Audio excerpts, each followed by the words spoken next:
Salah saya jadi kepala sekolah penggerak.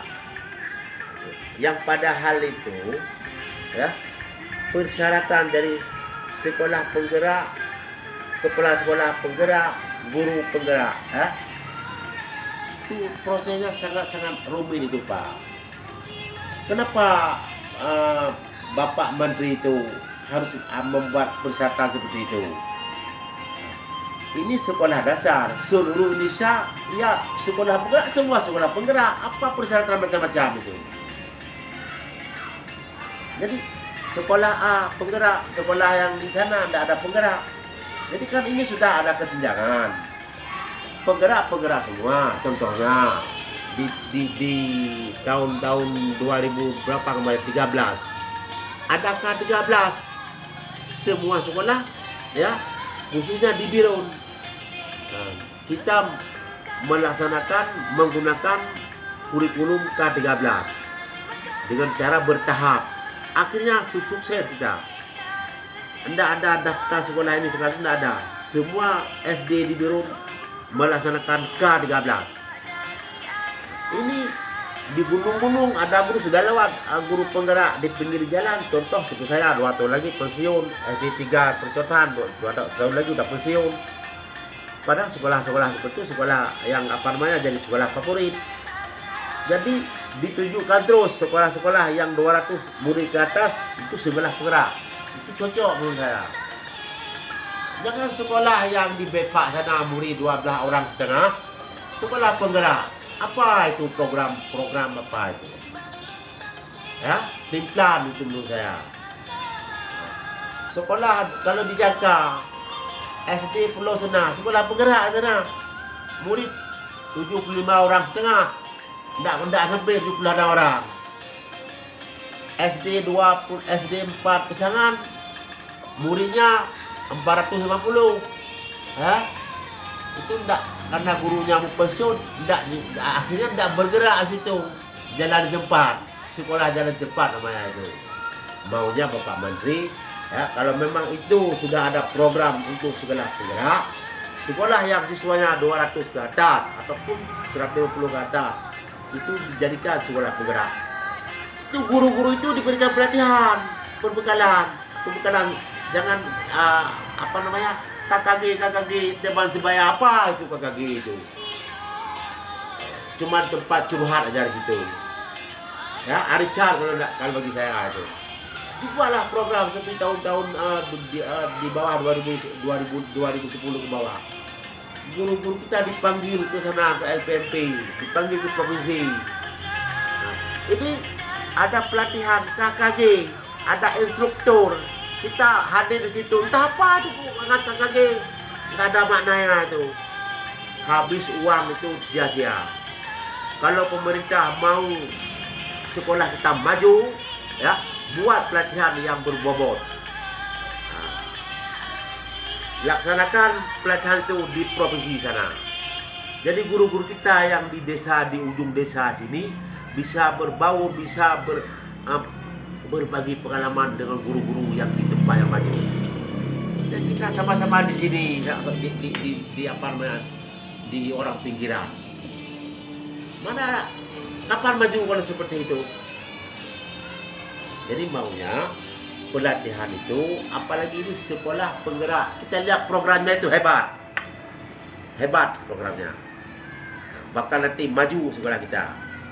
Apalagi apa itu diberikan tab, disuruh bagi ke siswa itu belajar pakai tab itu. Ternyata sudah kita bagikan tab, bukan belajar tab, main game di tab itu. Ya? Nah, jadi lebih baik ya, kita diberikan komputer, anak itu belajar komputer ataupun laptop di sekolah, bukan di tabnya.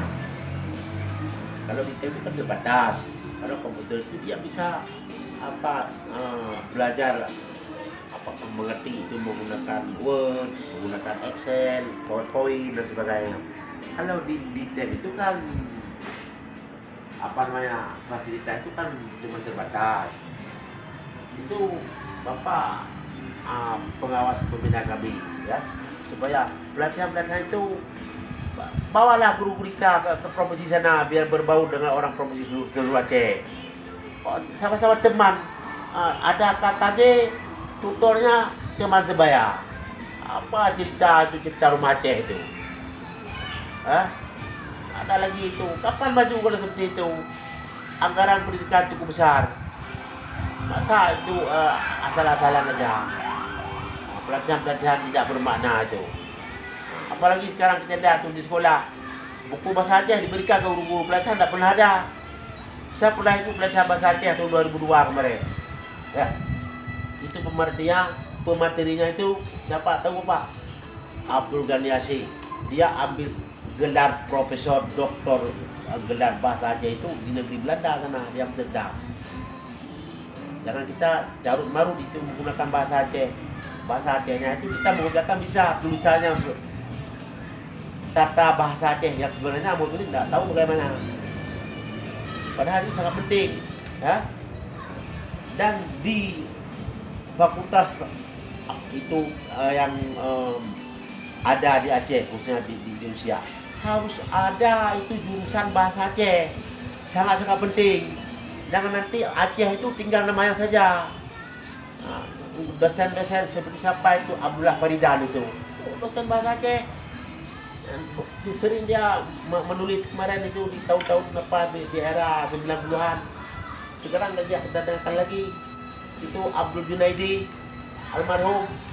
Ini masih ada yang sudah kayak gini, sudah bungkuk itu Abdul Ghani Asih, ya. Itu segudang ilmu bahasa Aceh sama dia. Kita dengan Aceh pelatihan itu yang peninggalan nek moyang kita itu nanti ditelan lenyap, ditelan masa. Itu penting. Disampaikan sama Perwas Kabupaten. Itu sangat-sangat penting itu bahasa Aceh. Kita lihat apalagi sekarang sudah marahnya itu ada penyanyi-penyanyi jadi dangdut Aceh itu. Kita melihat itu bahasa Aceh yang mereka gunakan ataupun kata-kata itu yang diucapkan dengan tulisannya itu salah. Kaedah-kaedah bahasa Aceh yang mereka. Kenapa? Orang itu yang bahasa pasaran itu. Sedangkan bahasa yang sebenarnya tak tahu. Cuma bisa mengucapkan. Malah ada yang itu nama-nama benda tak tahu entah apa dia. Tak tahu. Itu bahasa nek moyang kita itu. Itu sangat penting dan perlu pelestarian itu Pak. Jangan nanti istilahkan bahasa Aceh menyomati urang mupajra. Mati ada apa dengan dia. Yang menasih menyegadoh dengan bahasa Acehnya hodan naco. Dosen itu guru itu Profesor Dr. Ghani Asih itu dia meraih gelar doktor itu bahasa Aceh di negeri Belanda sana. Di sana. Itu pelajaran itu sangat penting. Dan ke depan masalah guru penggerak itu, ya, saya kira kalaupun dibuat persyaratan seperti itu sangat berbelit, proses sangat rumit. Guru-guru kita asik dengan mengikuti proses tahap demi tahap untuk mengharapkan dia lewat guru penggerak. Akhirnya tugas yang dia harus kerjakan tidak dilaksanakan. Asik dengan itu. Dengan ada Zoom, ada meeting, macam-macam itu. Ada soal, kerjakan soal macam-macam. Tak sempat mengajar. Tunjukkan saja sekolah 150 murid ke atas itu sekolah penggerak. Gurunya, panggil gurunya data, buat pelatihan. Beri perbekalan ke dia. Coba seperti itu. Ini sudah hampir setahun dah penggerak yang lewat dah berapa orang. Ya, itu program apa itu? Itu saya sangat tidak setuju program seperti itu.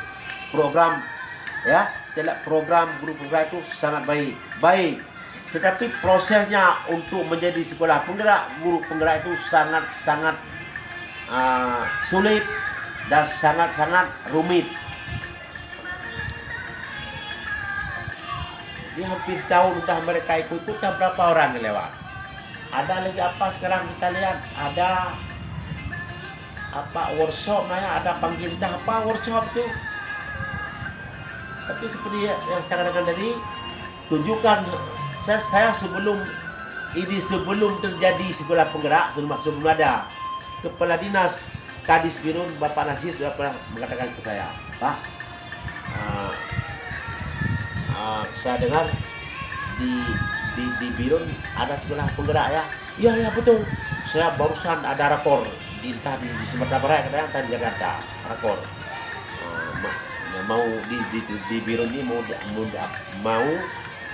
dilaksanakan sekolah penggerak, guru penggerak. Jadi kepala sekolah itu nggak bisa dipindah-pindahkan lagi. Jadi itu gimana itu nanti Pak? Apakah saya nanti SD menjadi sekolah penggerak? Ya mungkin. Pada sekolah itu sudah dekat pinggir di daerah keramaian, di pinggir jalan lagi. Jadi sekolah-sekolah besar, sekolah-sekolah favorit itu kemungkinan besar. Itu kata apa? Kadis. Ternyata sesudah final itu dari kementerian sudah bukan seperti itu. Ada prosesnya, ada seleksinya, ada ujiannya bermacam-macam. Jadi prosesnya panjang, melelahkan. Berapa ratus orang yang ikut, berapa puluh yang jadi guru penggerak, berapa orang yang jadi kepala penggerak. Saya kira itu tidak akan menghabiskan waktu. Ini 2021, 2221 nanti baru bisa bergerak semua. Kalau seperti itu. Tetapi kalau seperti itu program K13 ya, 2013, 2020 kemarin sudah selesai. 5 tahun sudah. Ya, sudah berhasil semua. 5 tahun. Kalau itu K13. Kalau seperti ini penggerak 25 tahun tidak akan bisa. Coba kalau percaya, coba lihat nanti kalau Bapak masih ada umur. Itu program sia-sia menurut saya. Tetapi kalau langsung ditunjuk, pilihkan guru, berikan pelatihan, berikan mereka perbekalan, itu mudah-mudahan itu berhasil. Kalau seperti ini menghabiskan waktu yang cukup lama. Jadi kita mulai sekarang sudah sorak bergerak, entah apa itu, 10 tahun baru ada mungkin ya enggak 50% bisa tercapai itu. Jadi anak-anak sudah sekolah kemana itu? Sedangkan kita sudah beli sorak sekarang itu sudah guru penggerak. Jadi dalam kurun waktu 5 tahun harus selesai. Tahun ke-6 kita sudah belajar dengan sekolah penggerak, sekolah penggerak, semua penggerak. Akhirnya gaji guru baik pegawai yang honor bergerak semua. Ini gajinya enggak bergerak, jalan cepat. Ya, kerja luar biasa kita, gaji pun luar biasa. Ini kerja luar biasa, gajinya pura-pura itu asal-asalan. Apa yang mau jalan itu? Ya? Ngomong jangankan kita itu burung beo pun bisa ngomong dia. Ya? Cuma kerja penting. Kerja apa itu moto presiden kita? Kerja. Jadi kalau sudah itu kerja, imbalan kerja dilipat-lipat gitu. Kerja. Kalau gaji 3 juta jadi 6, jadi 9 gitu. Ini kerja harus ekstra. Gajinya pura-pura. Ya. Kalau bekerja luar biasa ekstra, gaji pun ekstra. Itu pasti berhasil. Ini kan percuma saja. Tabung. Kenapa? Anggaran itu besar. Mereka bisa menggait, bisa menikmati rupiah yang jumlah besar. Makanya buat program macam-macam. Jadi kita lihat sudah tahun 2020 sampai sekarang. Apa hasilnya anak-anak kita? Bagaimana prestasi anak kita? Kita sudah dibayang-bayang dengan COVID lagi. Yang jelas itu sudah takut dengan bayang sendiri. Mana ada COVID? Jam 10 tutup warung. Enggak lagi berkeliaran. Berarti COVID itu jam 10 sudah keluar dia. Itu pembohongan yang sangat besar. Enggak ada. Kemarin saya dipanggil itu ke apa itu SMK sana. Saya bilang dulu kayak gitu. Kita sudah takut dengan bayang sendiri. Dan pemerintah, termasuk saya sudah dimasukkan ke dalam stoken orang itu. Yang seharusnya kita berikan obat orang sakit. Orang tidak sakit tidak perlu obat. Itu. Karena orang tidak sakit diberikan obat vaksin itu sesudah vaksin sakit. Sebelumnya orang itu sudah mengatur strategi, buat surat, tempel mata 1000, suruh datangan. Kalau terjadi akibat daripada suntik vaksin sakit, kita sendiri yang salah. Kita dipaksa disuruh datangan. Sebenarnya saya langsung katakan kepala dinas, kalau enggak kepala perencanaan dijumpai Pak Irwan Gani, tanya saya, coba bagaimana Pak Bakri sana kemarin di Pak SMK. Yang punya obat pemerintah. Ketika pasien ini berakibat suntik divaksin, berakibat gara-gara suntik vaksin, pemerintahlah yang wajib bertanggung jawab. Ya, hidup hanya sekali, nyawa hanya satu. Jangan pemerintah berdalih lempar batu sembunyi tangan. Itu program mereka. Pemerintah, mereka wajib bertanggung jawab, bukan kami. Sehingga sekolah dibuat pergantian shift. Tempat-tempat keramaian itu tidak ada pergantian shift. Apakah COVID itu datang ke sekolah-sekolah? Di tempat-tempat itu, pasar loa, hura-hura, keramaian itu, di sana tidak ada COVID. Di tempat, padahal di sekolah ini tempat menuntut ilmu. Allah melindungi tempat orang menuntut ilmu. Allah menjaga kita, apalagi anak-anak. Ya. Karena anak-anak dan orang tua binatang, makanya adalah rahmat Allah. Kalau orang-orang yang apa itu ya seperti kita ini, mana jelas orangnya. Jadi kita tidak usah takut. Sekolah seperti biasa. Mudah-mudahan Allah bersama kita. Jadi kita apa-apa pemerintah kita karena itu biaya sangat besar, sehingga untuk meraih, untuk menggait rupiah itu ya maunya COVID terus menerus, sehingga yang jadi korban anak-anak.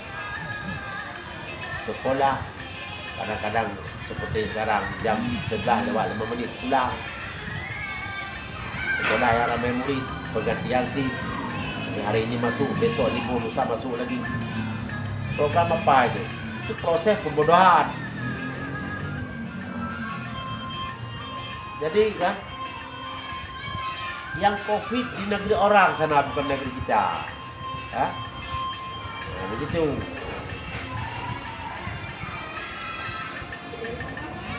Coba harus bahasa Aceh.